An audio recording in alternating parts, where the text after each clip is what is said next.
Hey guys, it's Kesara, and today we're going to be talking about the best nonfiction books that I have read in the past year. So obviously this video is about the best nonfiction books that I've read this year. Around October of last year, I started to get really into nonfiction. Specifically, in the past, I've read more like self-help / finance books because I found them interesting, but I've recently gotten more into healthcare and psychology related books. So those are going to be like kind of the main topics, but I do like just general science related books as well. And while I'm not going to go like super into like all of the nonfiction books that I've read, these are like just the highlights of all of the best nonfiction books that I've read in the past year. I actually have a lot of books that I wanted to talk about, so we're gonna start with some honorable mentions. So the first honorable mention that I want to talk about is Feel Good Productivity by Abdaal. So Abdaal is obviously a really well-known YouTuber who I have followed. I really do enjoy this book a lot. I think it has a lot of great concepts, specifically like, I mean, the title says it all, like where productivity actually feels good, actually makes you more productive,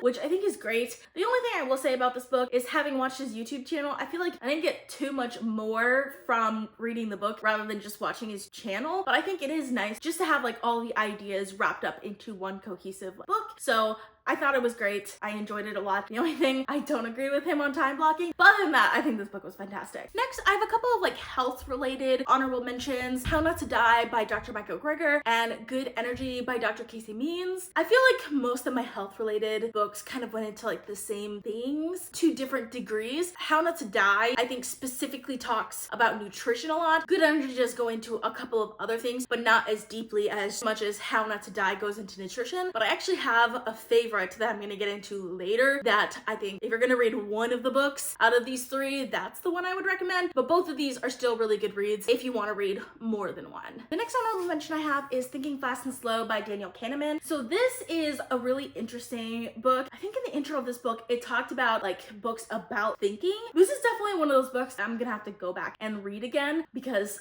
there was just so much I couldn't get it all from the audiobook. So I actually did end up picking up the physical book so that I could reread it, but definitely one of the books that should not be skipped. And my last honorable mention is How Not to Die Alone by Logan Ury. So this is actually the book that got me interested in nonfiction in the first place when I first started reading it. It's the first book that I read in nonfiction that kind of kicked this all off and got me like interested in actually psychology. It's actually a book about dating and like the new dating landscape and like what to do to like actually find a partner, etc. I just found like the psychology of it to be incredibly interesting, and that's what kind of got me onto this kick in the first place. So would definitely recommend this one as well. Now we're gonna move on to the top 5 nonfiction books that I've read in the last year. So for my top 5, the first book I want to talk about is The 7 Habits of Highly Effective People by Stephen R. Covey. This book I feel like is a classic like self-help book. I didn't really think of it in self-help terms. I was just interested in how like the things that it talks about, how like highly effective people utilize those methods, if that makes sense. And this one is actually a reread for me. I had read it years ago. I want to say like in high school or just after high school, and I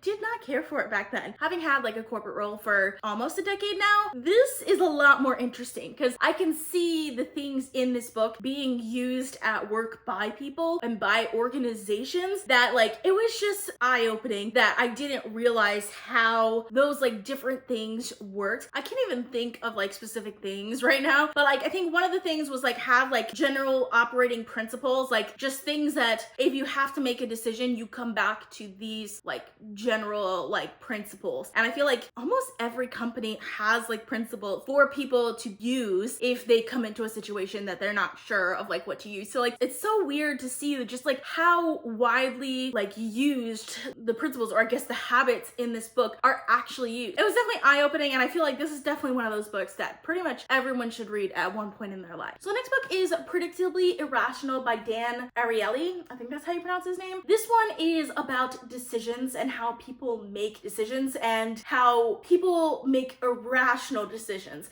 like, but in a predictable way, where basically the entire population would make a similar decision if given those similar circumstances, even though that decision is not like a rational choice. Like for example, there was an experiment that was done where people had to like put their hands in cold water. Like it was 15 degrees Celsius. So it was like so cold, like to the point that it was painful for 15 minutes. So they did that once, and then they did it another time, but instead of 15 minutes, they did it for 17 17 minutes, and in the last 2 minutes they would actually raise the temperature without telling the person that they're raising the temperature by like 2 degrees. But when they asked the person afterwards like which one they would choose, almost everyone, there was a percentage of people, but a large majority of the people chose the 17-minute one because it felt easier. Even though they're in pain for longer, because it's still cold, like even the 2 degrees hotter is still cold, but because the ending, specifically the ending, was easier to do, it made the person more likely to want to do it again. So it's like things like that I've actually been able to implement in my real life that I found incredibly interesting in this book and definitely a must read. Like for example, that specific one, I've started adding like a cool down to my workouts because the cool down at the end is a lot easier than the workout itself. So because of that, I'm more likely to work out. That's the sort of things with psychology that I think are incredibly fun and interesting, that this one, like there was like a lot of different examples that just made me so fascinated by the topic. And next we have The Power of Habit by Charles Duhigg. This was surprisingly also a reread. I did reread quite a few nonfiction this year apparently. I was trying to get back into habits obviously, but this one goes more into like the science behind habits, which I found incredibly fascinating. It's definitely one that I probably will be revisiting over and over again, but by learning like the science behind the habits and like the psychology behind habits, I feel like it could help people better implement like ways to change their habits. So I feel like this is super helpful, like even more so than a lot of like habit-based books that you hear about out there. This one in particular I really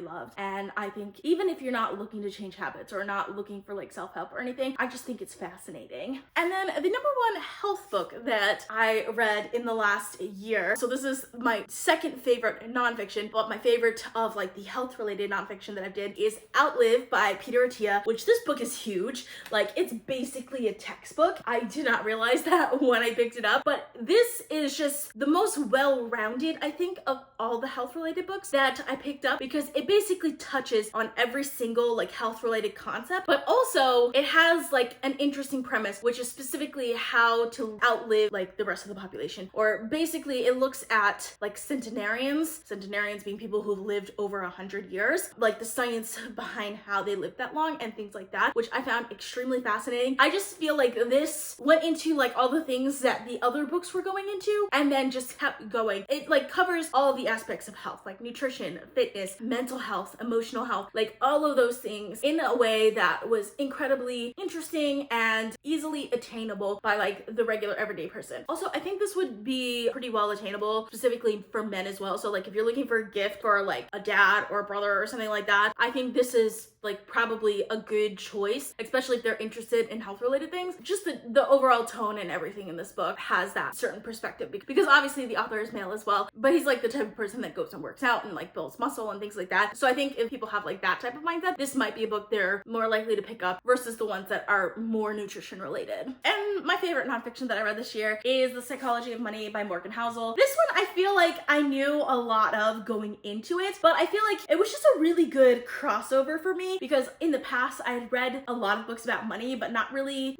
going into other topics, whereas this year I was reading more books on like psychology specifically. So it's just a good crossover between money and psychology that I found absolutely fascinating. I also think it's super useful to understand the psychology of money because it is different than other psychology, if that makes sense. Like there are experiments that were done that specifically like when money's involved, people like act differently, which is so fascinating. I really love this book, definitely a must read, and I ended up giving this one 5 stars. So that is all I have for you guys. If you like this video, please give it a big thumbs up to support my channel. Let me know in the comments what nonfiction books you've read and which ones that you would recommend. I have a ton of videos planned for the next few months, so please consider subscribing. Thank you guys so much for watching, and I'll see you next time. Bye!